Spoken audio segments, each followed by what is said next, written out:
제가 나누고 싶은 첫 번째 이야기는 썸네일 제목 그대로 40대가 되어서 바이올린과 심리학 전공을 시작한 저의 이야기예요. 바이올린을 배우고 다시 대학에 들어갔어요 라고 말하면 사람들은 놀라면서 대단하시네요 뭐 이런 반응을 주로 하는데요. 글쎄요, 저한테 무언가를 배운다는 건 일생 동안 항상 해왔던 익숙한 일이기 때문에 그 자체로는 스스로에게 그렇게 특별한 일은 아니었어요. 하지만 배움에 대해서 항상 열린 마음을 가진 저도 40대라는 나이는 마음에 조금 걸렸다는 점을 인정해야 될 것 같아요. 나이에 대해 조금 얘기해보자면 오스트리아 작가 잉게보르크 바우만이 쓴 30세라는 소설이 있는데 이제 거기에 이런 구절이 있어요.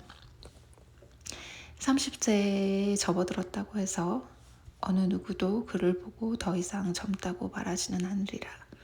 하지만 그 자신은 일상에 아무런 변화를 찾아낼 수 없다 하더라도 무엇인가 불안정하다고 느낀다. 스스로를 젊다고 내세우는 게 어색해진다. 저는 30살 때 이 글을 처음 읽었을 때 별 느낌이 없었는데 아마 나이 든다는 거를 실감하지 못했을 때여서 그랬던 것 같아요. 근데 40대가 되어서 이 구절을 읽으니까 정말 공감이 많이 되더라고요. 어떤 점에서 공감이 되었냐면 이제는 더 이상 젊지 않다는 점, 그리고 그걸 제 스스로도 느끼고 타인도 그렇게 생각하고요. 그리고 앞으로 남은 시간들이 한정적이다라는 자각이 들었다는 점. 어릴 때는 빨리 어른이 되어서 연애도 하고 독립도 해서 살기를 기대했던 것처럼 이제는 인생의 시선이 반대 방향으로 향하는 느낌이라고 해야 할까요? 30대까지는 언덕으로 올랐다면 40대부터는 정상에서 조금씩 내려오는 느낌? 여러분들은 40대라는 단어를 들었을 때 마음으로 어떻게 느끼시나요? 다시 제 이야기로 가서 저는 일반 한국 사람들과는 조금 다른 인생을 30대 중반부터 살았는데요. 2016년에 결혼을 하고 바로 캐나다로 이민을 왔어요. 그리고 이민을 오고 알았어요. 이민이란 제로에서 다시 시작하는 거라는 걸요. 이민은 가족도 학력도 경력도 이런 자신이 가진 배경들을 모두 버리고 맨 땅에서 다시 처음부터 시작하는 것과 비슷한 것 같아요. 한국에 있을 때는 애들 가르치는 일을 했어서 비슷한 교육 계통의 일을 하고 싶었어요. 그래서 그 당시에 살았던 도시에 있던 전문대 유아교육 2년 과정을 시작했고 졸업과 동시에 어린이집에서 이제 일을 하게 됐는데요.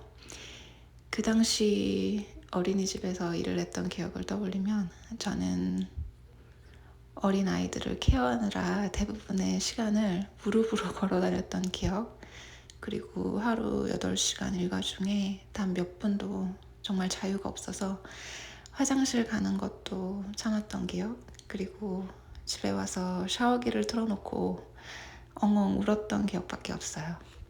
그렇게 한 6개월 정도 일하고 저와 남편은 캘거리로 이사를 갔는데요. 캘거리는 조금 큰 도시라서 취업의 선택지가 좀 더 있더라고요. 그래서 당연히 어린이집은 패스했고 프리스쿨에 들어갔는데요. 프리스쿨은 한국식으로 하면 5, 6세 아이들이 다니는 유치원이에요. 그래서 어린이집에 비해서 프리스쿨은 아이들 케어보다는 이제 교육이 더 주가 되었지만 어쨌든 어린 아이들을 상대하는 일이라서 일의 강도가 높기는 마찬가지더라고요. 그리고 일의 강도가 높고 또 보수가 적은 직업들은 사회적 인정도도 낮고 일 자체가 아이들, 학부모 또 유치원 요구에 나를 전부 맞추는 일이어서 저의 자존감은 여전히 이 일을 처음 시작할 때처럼 굉장히 낮았어요. 뭔가 인생에서 즐거움과 생기를 주는 취미를 가지고 싶어서 이제 바이올린을 시작하게 됐는데, 한 3년쯤? 시작은 정말 즉흥적이었는데 어느 날 바이올린을 해야겠다는 생각이 들었고, 바로 남편과 동네 악기점에서 바이올린을 샀고, 며칠 후에는 개인 레슨 선생님을 찾았고, 그리고 이제 레슨을 시작했죠. 지금 바이올린을 배운 지 꽉 3년을 채웠는데, 바이올린이 이렇게 어려운 악기인 줄 알았으면 아마 시작도 안 했을 거예요. 저희 생각을 고스란히 전하는 일화가 있는데, 어느 날 제 여동생이 자기 아이 바이올린 시키면 어떨 것 같은지 묻더라고요. 그래서 제가 바이올린 그런 걸 왜 배워? 성격만 나빠져. 하지 마. 이렇게 말했던 기억이 나요. 진짜 바이올린 하면서 짜증이 많이 들었는데, 근데 뭔가 확실히 저하고 이제 잘 맞는 면이 있는 것 같아요. 투덜거리면서도 이렇게 계속 하는 거 보면. 연습을 할 때 우선 활을 똑바로 긋고 음정을 맞추다 보면 마음도 차분해지고, 또 정신 수양 비슷한 거 뭐 그런 게 되는 것 같기도 하고, 또 악기를 연주할 때는 공부하거나 운동할 때와는 다른 또 내 부분을 쓴다 그러잖아요. 그래서 그런지 모르겠지만 바이올린 연습하고 나면 내 서로 다른 부분들이 밸런스가 맞춰지는 것 같기도 하고요. 또 바이올린이 워낙 어려운 악기다 보니까 잘 안 되는 부분을 정말 집중해서 될 때까지 연습을 해야 하거든요. 그러면 집중력도 생기고 인내심도 생기는 것 같아요. 안 되는 부분을 나눠서 조금씩 될 때까지 정말 해야 된다고 바이올린 선생님이 자주 말씀하시는데, 사실 이건 악기를 하든지 뭐 공부를 하든지 운동을 하든지 성장의 여지가 있는 거의 대부분의 분야를 할 때 해당되는 말인 것 같아요. 우연히 봤는데 바이올린은 허들이 너무 높아서 사람들이 많이 포기를 한다고 하더라고요. 성인이 돼서 바이올린 시작한 사람들의 한 90% 이상이 결국 그만둔다는 사실을 알고, 왠지 제 자신이 너무 뿌듯하게 느껴졌어요. 잘 못하지만 포기하지 않고 계속은 하고 있으니까. 이렇게 어려운 악기도 하는데 왠지 공부는 바이올린보다 더 쉽지 않을까라는 생각이 좀 막연히 들기 시작했어요. 설마 다장쫌게 연습을 1년 넘게 하는 그런 식의 혹독함이 공부를 할 때는 없을 것 같았어요. 사실 매일 바이올린 연습하면서 경험한 이런 배움이 없었다면 저는 아마 다시 대학교에서 공부할 생각을 하기는 좀 어려웠을 것 같아요. 그럼 이제 자연스럽게 대학교로 돌아간 얘기를 해볼게요. 작년 9월에 대학생이 되기 전까지 한 2년 정도 기간 동안 저는 바이올린 취미로 하고, 또 유치원도 잘 버티면서 다니고 있었어요. 그 사이에 더 좋은 유치원으로 옮겼고요.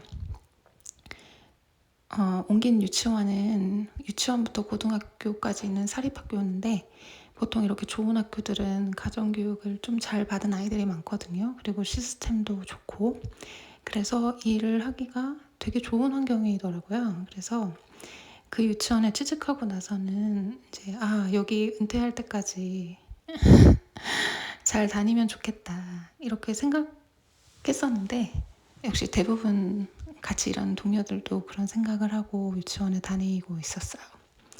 그런 환경이다 보니까 그곳은 오래 일한 고인물들이 좀 있었는데, 이제 새로운 교사의 생존은 이 고인물들의 서클과 잘 지내는지 안 지내는지 여부로 판가름이 났었는데, 저는 지금 생각해보면 은근히 따돌림을 좀 당했던 것 같아요. 겉으로는 가족 같은 동료애를 보였지만 실제는 질투, 뭐 견제 이런 게 좀 심한 곳이었거든요.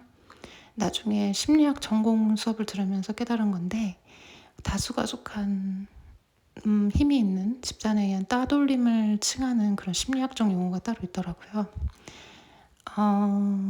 그리고 그 책에는 이런 환경에 처해졌을 때 느끼는 정신적 스트레스가 신체적인 스트레스와 굉장히 비등하다고 써 있었어요. 그 당시에는 우울증이 너무 심해서 상담 치료도 받고 또 유치원에 갔다가 집에 오면 방에서 안 나왔어요. 그러다가 재작년 9월 그 유치원 새학기가 시작하자마자 저와 어떤 동료 사이에 큰일이 있었고 저는 더 이상 참을 수 없어서 그 학년 1학기, 2학기만 하고 그만두겠다고 이제 결정을 하고 또 그 주의 주말에 캘거리 대학교 입시 설명회도 갔고 그 다음 주에는 대학 원서를 냈고 정말 일사천리로 막 빨리빨리 해가지고 이제 입학원서 내고 3주쯤 지났을 때 이제 입학 허가를 받았어요. 참 모든 일이 좀 쉽더라고요. 그 와중에 유치원은 이제 아이들 졸업이 끝나는 그 다음에 6월까지 다니기로 해서 그러면 어차피 대학 입학 허가도 받았고 올해 일 안 할 거니까 좀 마음을 다 놓고 다니자 하고 이제 일을 했는데 계속 저의 신경을 긁는 일들이 끊임없이 발생을 했어요. 뭐 대놓고 저한테 불친절하게 하거나 인사를 안 한다거나 또는 오피스에 찾아가서 뭐 제 뒷말을 하는 것 같기도 했고요. 그러다가 이제 졸업을 남기고 몇 달 전 저하고 같이 일했던 제 교실에서 같이 일했던 이제 보조교사와 크게 싸우게 됐는데 그게 말이 보조교사지 그 사람은 그 유치원에서 한 7, 8년쯤 일한 사람이어서 파워가 저보다 더 있었거든요. 어쨌든 큰 분쟁이 나서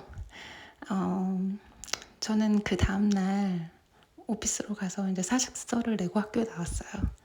자세한 이야기는 기회가 되면 나중에 하도록 할게요. 아까 집단 따돌림이라고 했잖아요. 그게 정말 상처가 좀 깊은 것 같아요. 그래서 작년 9월부터 대학교를 잘 다니고 정말 바쁘게 살았는데 그 와중에도 종종 그 상처가 느껴져서 아팠어요. 근데 정말 며칠 전날 잠에서 막 비몽사몽 깬 채 누워있는데 갑자기 전에 안 들던 생각이 드는 거예요. 나를 괴롭혔던 그 인간들이 어떤 면에서는 고맙더라고요. 아마 그 인간들이 아니었다면 저를 그런 궁지에 몰지 않았다면 저는 딱히 좋아하지도 않는 그 유치원 교사 일을 계속 버티면서 했을 것 같거든요. 학교도 괜찮았고 보수도 괜찮았고 그래서 현실과 타협하면서 뭐 어떻게 사느라고 다시 대학생이 되는 일은 꿈도 꾸지 못했을 거예요. 심리학을 전공하게 된 이유는 이제 앞에서 말했던 그 유치원 다녔을 때 어려웠던 시기에 심리 상담을 했는데요. 항상 저의 큰 이슈는 직장 내 인간관계였어요. 그게 저를 가장 힘들게 하는 거였고 근데 어느 날 상담 선생님이 그러시더라고요.